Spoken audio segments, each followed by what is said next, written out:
Selamat datang kembali di Nasura Channel YouTube. Saya, Nasura, akan membacakan cerita yang saya tulis sendiri dengan judul Pangreksa. Sebelum masuk ke cerita, jangan lupa di like, subscribe, dan share video ini agar kami bisa berkembang. Kita langsung masuk ke cerita. Selamat mendengarkan.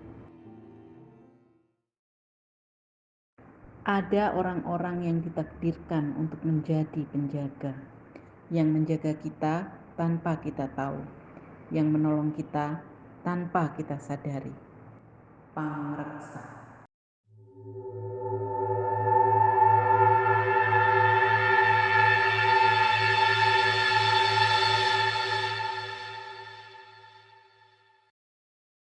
Ini adalah video ketiga dari Pangreksa. Sebelum mendengarkan video ini, silahkan mendengarkan video pertama dan video kedua. Seperti yang sudah diceritakan dalam kisah sebelumnya, Nasura tiba-tiba kalap. Dia diseret dengan jarak yang begitu jauh tanpa dia sadari. Kemudian ayahnya menolongnya dan membawanya pulang ke rumah. Mari kita lanjutkan kisah ini. Samamburat Bangbang Wetan. Aku bangkit dan melihat sekeliling. Jendela kamarku terbuka lebar. Angin berhembus dengan kencang. Dingin dan beku.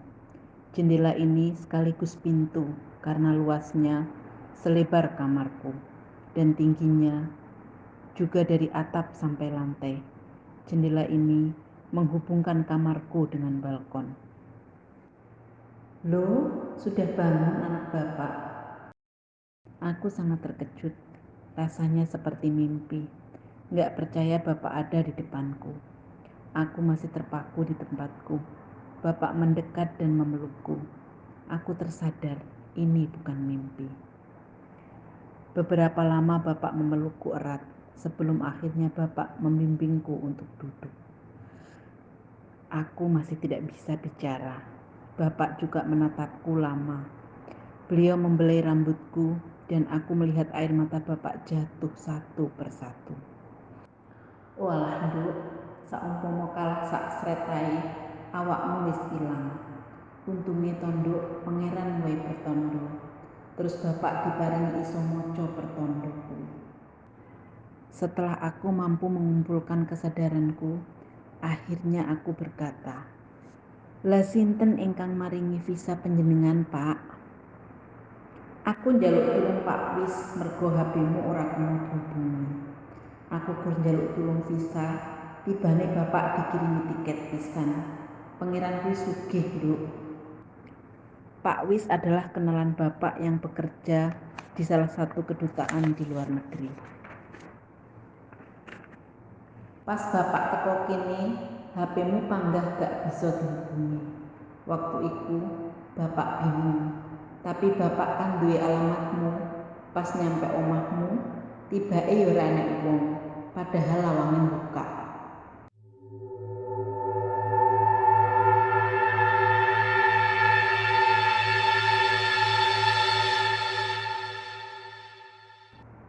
Bapak mlebu wae.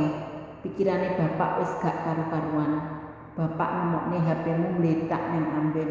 Terus tak bukai. Bapak gur pengen weruh biasane awakmu dolan ning endi. Bapak nemokne fotomu ning ngarepe pesisir lengkap pisan enek jenenge pesisire. Kaya wong edan bapak goleki awakmu. Tengah wengi yo angel golek wong sing kenek ditakoni. Bapak yo ora goleki ning internet. Untunge bapak ketemu wong terus didudoi pesisire. Tibake gur cedhak kene. Pas bapak nyampe pesisir, kewadoan bapak weruh wong koyok lagi nyeret menungso. Terae yo ning pesisir wis ra enek wong blas. Dadi kewadoan genah. Ngepipeng bapak mlayu nyedak. Tibake bener kuwi menungso sing diseret. Bapak wis ra mikir dawa, wonge langsung tak kewal. Singkat cerita, Orang yang ditonjok bapak tersungkur dan berlari ketakutan. Bapak menangis sambil memelukku saat menyadari bahwa yang diseret adalah putrinya yang sedang dia cari. Beliau meraung-raung seperti anak kecil. Aku dipeluknya dengan erat sambil terus menangis. Beliau berhenti menangis saat mendengar aku terbatuk. Lalu tergopoh diperiksanya urat nadiku dan memang benar masih ada detak jantungnya. Digendongnya aku pulang. Beliau sudah tidak berpikir untuk membawaku ke rumah sakit.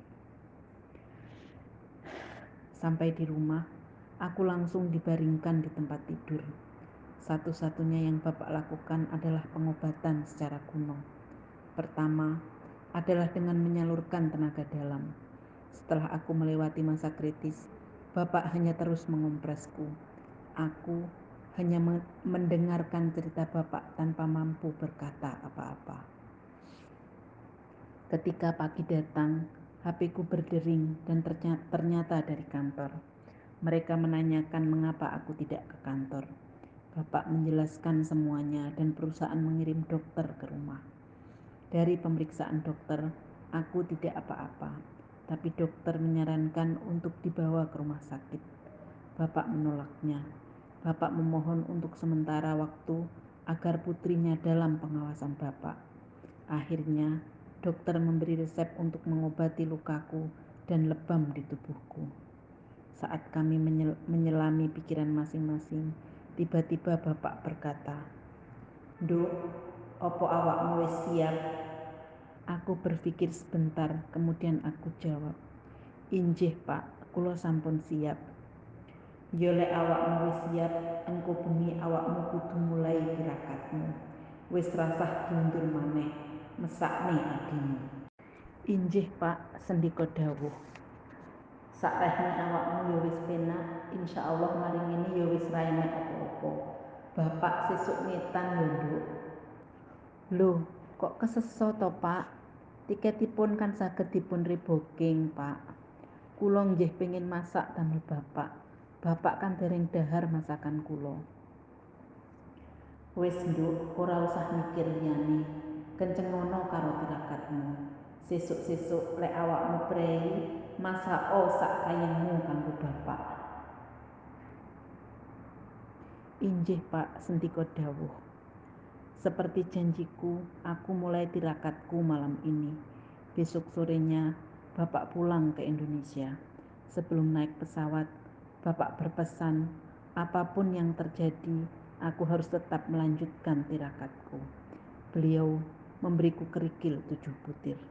Aku paham betul apa maksud dari 7 kerikil tersebut.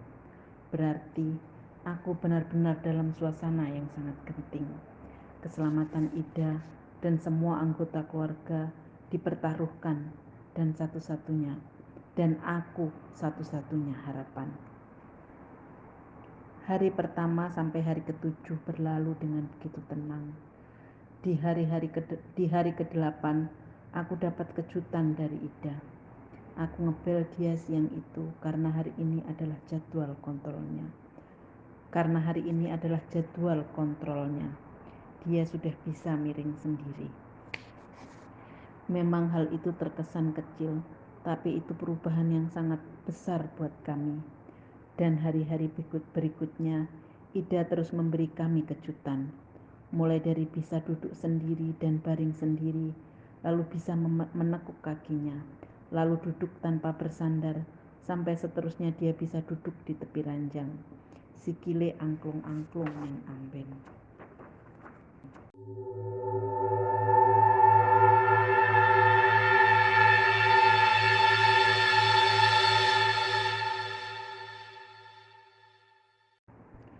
Dia terus mengalami kemajuan yang pesat dari hari ke hari. Dia mulai berani menapakkan kakinya walau masih dipapah. Lalu seterusnya berani rambatan, berjalan sambil berpegang pada tembok meski masih dalam kawalan. Tepat di hari ke-31 dari tirakatku, Ida sudah bisa ke kamar mandi sendiri. Dia berjalan dengan bantuan kursi. Di hari ke-41, Ida sudah bisa pakai jagrak. dan berjalan di sekitar rumah meski dalam durasi yang sangat pendek. Ada yang mengawal di belakangnya dengan membawa kursi roda. Jadi kalau capek, duduk dan berikutnya berjalan lagi. Sementara laku tirakatku hampir tidak ada gangguan sama sekali. Rupanya Bapak telah membersihkan tempat tinggalku sekaligus memasang pagar gaib sebelum beliau pergi. Sementara sedulurku papat juga benar-benar berfungsi sesuai porsinya. Lek atiku minggu aku mesti dijentus nih. Ketujuh kerikil yang ditinggalkan Bapak juga selalu berisik saat aku mulai kesirep. Aku nggak mau terjadi kesalahan yang fatal seperti yang terjadi saat aku berdiri di jendela. Hari terus berlalu.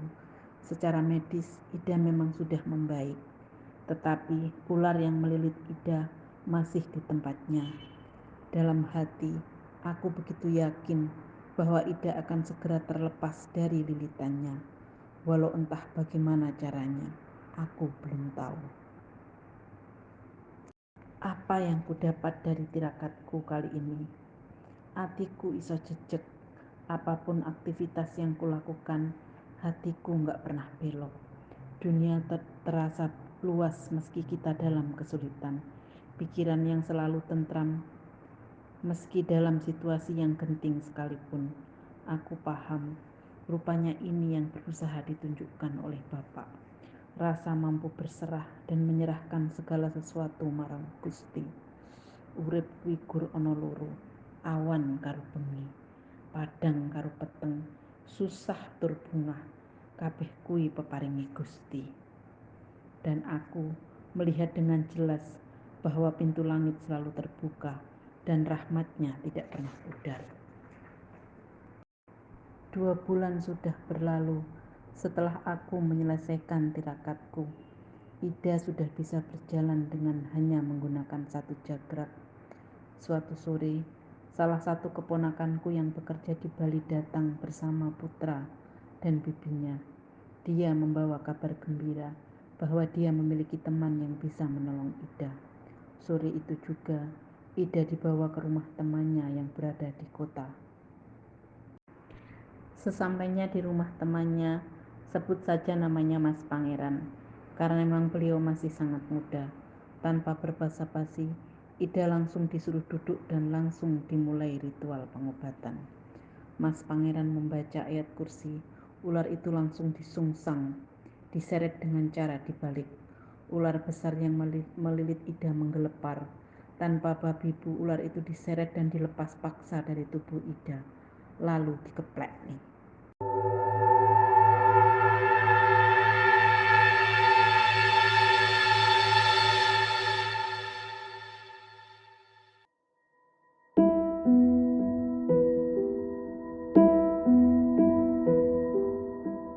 Baiklah, kita sudahi dulu kisah Pangreksa kali ini. Sampai berjumpa kembali di episode berikutnya. Terima kasih yang sudah mendengarkan. Sampai jumpa.